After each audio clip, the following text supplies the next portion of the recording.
going through like everything, like it sounds like, man, you can make albums for the rest of your life just off, you feel me, Just off these life couple experience. situations, you know. So going through all these things, bro, have you ever just wanted to say fuck music? Well, that's a parallel that I'm going through now. You know what I'm saying? Like I said, I'm very thankful to be able to do the things that I love in my normal career. You know what I'm saying? And I encourage, you know, all independent artists, hey, nigga, don't quit your job. You know what I'm saying? You got to fund your dream first and foremost. Thanks. You have to fund your dream. So don't quit your job, man. Stay working on both fields until it pop, you know, but don't give up on your dream. But as far as like that goes, bro, I'm touring every day because, you know, I got a lucrative job. I'm a mechanical engineer. You know what I'm saying? So it's not like I don't make pennies. And so every day I juggle with, like, should I just be tenfold all into my work, you know what I'm saying, and doing my job, or do I be tenfold all into the music? Because, like, really right now I'm like 50-50. You know, I'm doing 50% music, 50% work, you know. And so I struggle with that, especially with being an older artist. I'm 38, you know. So, you know, it's a young man's game, just like basketball, football. It's always going to be a young man's game. So, yeah, I struggle with that all the time. But as an independent artist, you know, the job fuels the dream.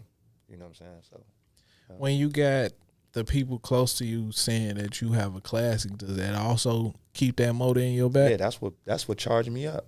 You know, that's the transmission right there. Everybody that, man, this album is classic, man. It sounds like you put this together. How did you construct this? Where you get your beats from? Like, you know, when I hear that type of stuff, and, you know, people will be like, oh, this is like Nas Illmatic. You know, that's the type of stuff that just, it's the battery in my back, bro. Like, man, keep going, keep making new records, keep doing more. Yeah. You know, it's a lot of people don't understand how hard it is to create anything. You know what I'm saying?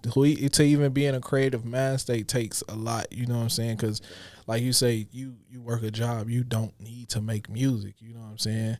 So how do you stay focused on the overall goal when you are feeling less passionate about certain things? Like, today I woke up not wanting to do anything. You know what I'm saying? Tomorrow I may feel like I want to take over the world. So how do you balance just those daily mood swings of just like, man? Through prayer, you know, everything that you're going to do is already God sent. God already wrote it out for you. You know, so a lot of things are really out of your control, you know, and that goes back to me being in that car accident. You know, once all the control was taken away from me, you know, I learned to just go with it. You know, like, everything is gonna happen in its own time, in its own place. And so, like, when I get those urges of just quitting, you know, like, man, I don't want to do this no more. You know, or like, say something bad to happen. You know, like, something bad to happen at work, or some machine to break down, or we have to do something. And I'm just torn up. But then something in the music will always come through that'll boost me up. Like, my video will get done, and the video will be crazy, or they'll do a little promo for me, you know, or somebody hit me up like, boom, I want you to open for Beanie Sigel. And it's like, right when I'm getting to my low point, you know, God sent something to pull it right back up to say, no, this is not it. Stay doing what you're doing, you know. All right, now you just spoke on opening up for Beanie Sigel. Explain that experience. Yo, that was crazy, being one of my idols, you know, like being one of the people that I listened to every day in high school, you know, getting that opportunity. Shout out to Saucy Media, Shorty Nick. Shout out to Megastar. You know, they reached out to me and, you know, felt I was going to be a good fit for that show. And, yeah, man, I opened up for them.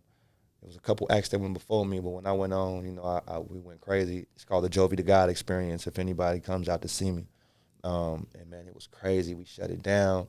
Beanie loved it. Everybody loved it, man. We went crazy.